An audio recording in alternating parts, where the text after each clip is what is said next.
매달 월세가 들어오는 건 좋은데 5월만 되면 심장이 철렁합니다. 종합소득세 고지서를 보면 생각보다 세금이 크게 나오거든요. 특히 임대사업자분들은 경비로 뺄 수 있는 항목을 제대로 모르면 손해가 큽니다. 실제로 많은 분들이 경비로 빠지는 항목을 몰라서 매년 수백만 원을 더 내고 계십니다. 반대로 경비를 부풀리면 세무조사라는 더 큰 위험이 옵니다. 국세청이 최근 서울 강남 3구와 한강벨트 일대에서 다주택 임대업자 15곳을 대상으로 부당 경비 과다 신고 세무조사를 집중 점검하고 있습니다. 탈루 혐의 규모가 무려 2,800억 원입니다. 합법과 탈법의 경계는 생각보다 가까이 있습니다. 오늘은 합법적으로 경비를 빠짐없이 챙기는 방법부터 감가상각의 함정까지 임대사업자, 절세의 모든 것을 정리해드리겠습니다. 이 영상 하나면 5월 종합소득세 신고가 훨씬 수월해질 겁니다. 절세를 하려면 먼저 세금이 어떻게 계산되는지 알아야 합니다. 부동산 임대소득 금액은 간단한 산식으로 계산됩니다.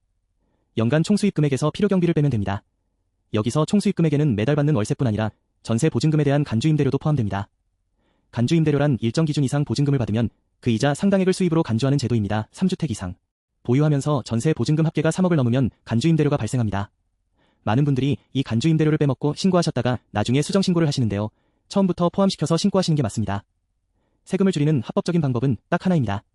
필요경비를 빠짐없이 정확하게 반영하는 것. 필요경비란 임대사업과 직접 관련된 합리적인 지출을 의미합니다. 이게 간단해 보이지만 항목마다 조건이 달라서 실제로는 놓치는 분들이 정말 많습니다. 임대사업자가 필요경비로 인정받을 수 있는 대표 항목 8가지를 알려드리겠습니다. 첫 번째, 재산세와 종합부동산세입니다. 임대부동산에 부과되는 세금 자체가 경비가 됩니다.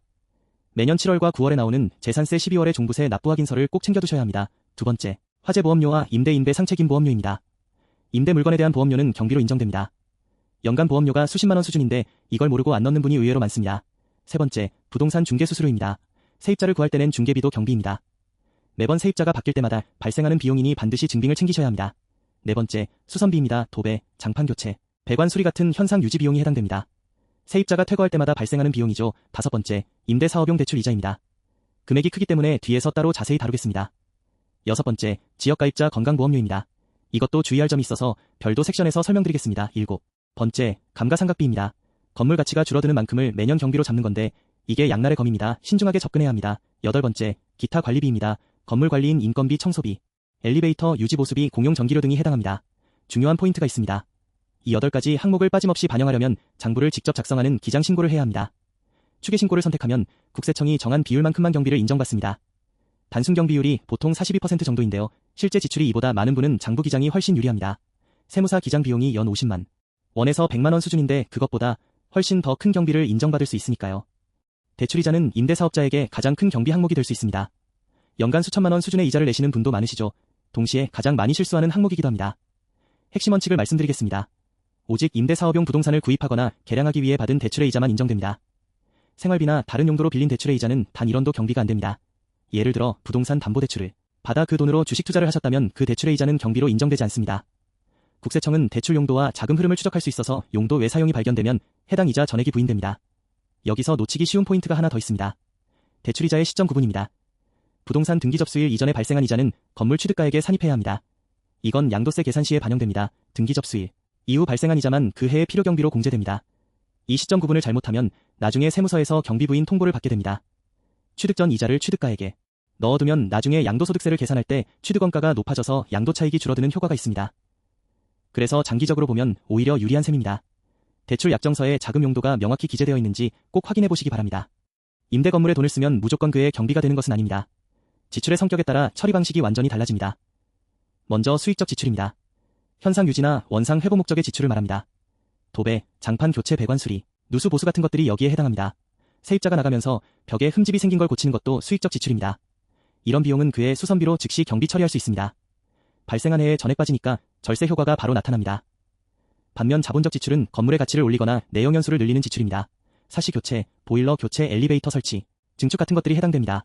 이런 비용은 건물 원가에 더한 뒤 감가상각으로 여러 해에 걸쳐 경비 처리합니다. 한 번에 빠지지 않으니 절세 효과가 분산되는 거죠. 실무에서 가장 애매한 것이 보일러 교체입니다. 기존과 동일한 사양으로 교체하면 수익적 지출로 봅니다. 더 좋은 사양으로 업그레이드하면 자본적 지출이 됩니다. 화장실 타일도 마찬가지입니다. 깨진 타일을 같은 걸로 교체하면 수익적 지출이지만 전체를 고급 타일로 바꾸면 자본적 지출이 될 수 있습니다. 판단이 어려울 때는 세무사와 상의하시는 게 안전합니다. 감가상각비는 건물을 사용하면서 가치가 줄어드는 만큼을 매년 경비로 인정받는 제도입니다. 주택은 내용연수가 40년이라 매년 건물가액의 2.5%씩 경비로 잡을 수 있습니다. 당장 종합소득세를 줄여주니 매력적으로 보이지만 양도소득세에서 부메랑이 되어 돌아옵니다. 구체적인 사례를 보겠습니다. 10억 원에 매입한 주택에서 건물분이 4억이라고 합시다. 매년 1,000만 원씩 10년간 감가상각을 하면 총 1억 원을 경비 처리하게 됩니다. 그런데 이 건물을 15억 원에 매각하면 어떻게 될까요? 감가상각을 안 했다면 양도차익은 5억 원입니다. 15억 빼기 10억이니까요.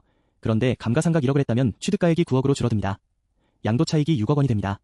양도차익 1억 원이 늘어나면서 양도세율 구간에 따라 수천만 원의 세금이 추가됩니다. 양도세. 기본 세율이 과세 표준 5억 초과 시 42%인데 중과세까지 적용되면 60%가 넘습니다.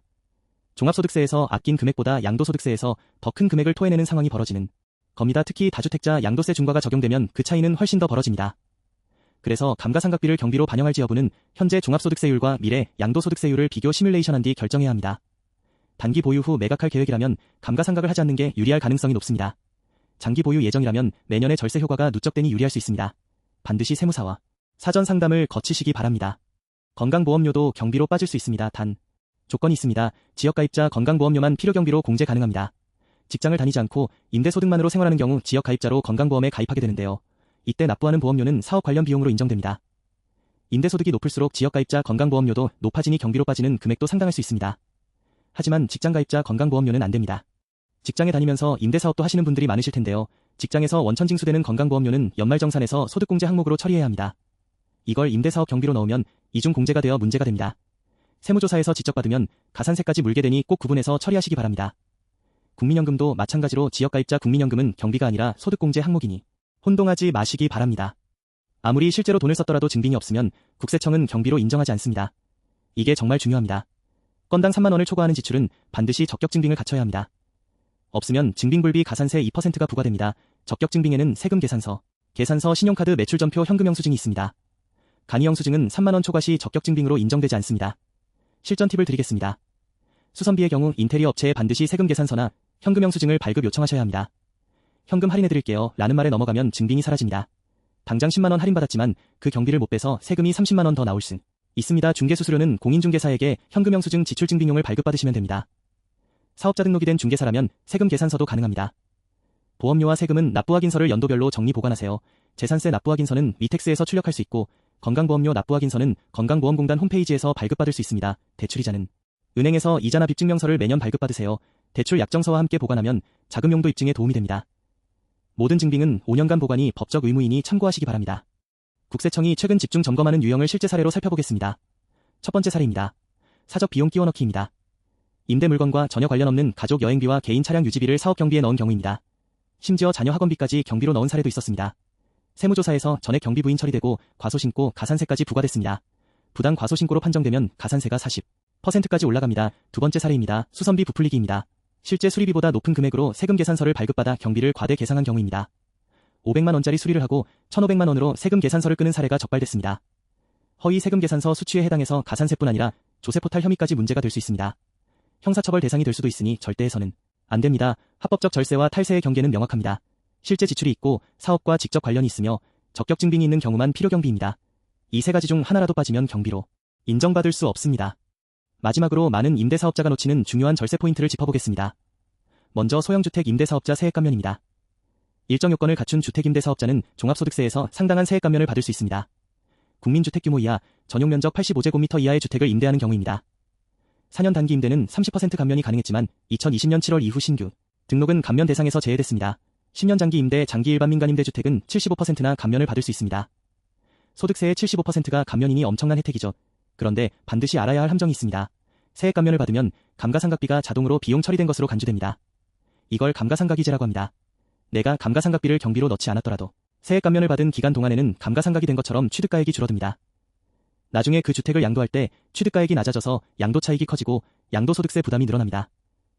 그래서 세액 감면을 신청하기 전에 보유 기간 전체의 세금 시뮬레이션이 필수입니다. 단기 보유 후 매각 계획이 있다면 감면이 오히려 불리할 수 있습니다. 장기 보유 계획이 확실한 분만 세액 감면을 활용하시는 게 안전합니다. 정리해드리겠습니다. 임대사업자의 세금은 종합소득세와 양도소득세를 따로 보면 안 됩니다. 종합소득세에서 아낀 금액이 양도소득세에서 더 큰 부담으로 돌아오는 구조가 곳곳에 숨어있기 때문입니다. 감가상각비 반영이나 세액 감면 신청 같은 큰 의사결정은 보유 기간 전체의 세금 시뮬레이션을 돌린 뒤 결정하셔야 합니다. 눈앞의 절세에 집착하면 출구에서 더 큰 세금을 만납니다. 오늘 알려드린 내용을 정리하면 세 가지입니다. 첫째, 합법적 경비 8가지를 빠짐없이 챙기세요. 둘째, 감가상각과 세액 감면은 장기적 영향을 시뮬레이션 하세요. 셋째, 적격 증빙은 악착같이 모아서 보관하세요. 경비 영수증을 악착같이 모으고 사적 비용과는 철저히 선을 긋고 판단이 어려운 항목은 세무 전문가와 상의하세요. 그것이 임대사업자가 세금 폭탄을 피하는 가장 확실한 방법입니다. 더 자세한 내용은 영상 설명란의 블로그 링크에서 확인하실 수 있습니다.